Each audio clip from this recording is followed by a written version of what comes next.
പ്രിയ പ്രേക്ഷകർക്ക് സീരിയൽ ന്യൂസിലേക്ക് സ്വാഗതം. കൂടുതൽ സീരിയൽ ന്യൂസുകൾ അതിവേഗം ലഭിക്കുന്നതിന് ഈ ചാനൽ സബ്സ്ക്രൈബ് ചെയ്യുക. ബെൽ ഐക്കൺ മറക്കാതെ ക്ലിക്ക് ചെയ്യുക. വീഡിയോ ഇഷ്ടമായി എങ്കിൽ ലൈക്ക് ചെയ്യാൻ മറക്കരുത്.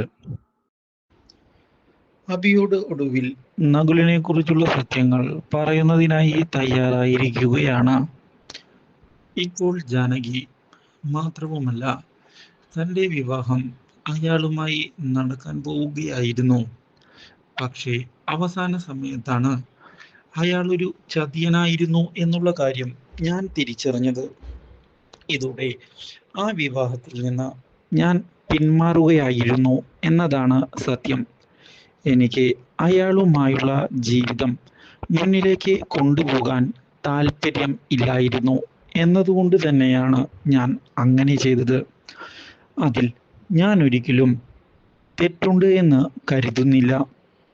ഇനി ഞാൻ ചതിച്ചു എന്നുള്ള തോന്നൽ അബിക്ക് ഉണ്ട് എങ്കിൽ എന്നെ ഉപേക്ഷിക്കാം. അതിൽ ഒരു പ്രശ്നവും എനിക്കില്ല. സത്യങ്ങൾ അറിഞ്ഞതിനെ തുടർന്ന് ജാനകിയോട് നീയെടുത്ത തീരുമാനം തന്നെയാണ് ശരി. ഞാൻ നിന്റെ കൂടെ തന്നെ ഉണ്ട്, അബി ഉറപ്പു നൽകുന്നു. ഇതോടെ ജാനകിക്ക് സന്തോഷമാകുന്നു. പക്ഷേ ഇതേ തുടർന്നാണ് അപർണ ജാനകിയെ കൊല്ലുന്നതിന് വേണ്ടിയുള്ള കൊട്ടേഷൻ കൊടുക്കുന്നത്.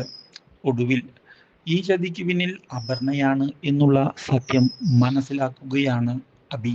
Do like, share and subscribe.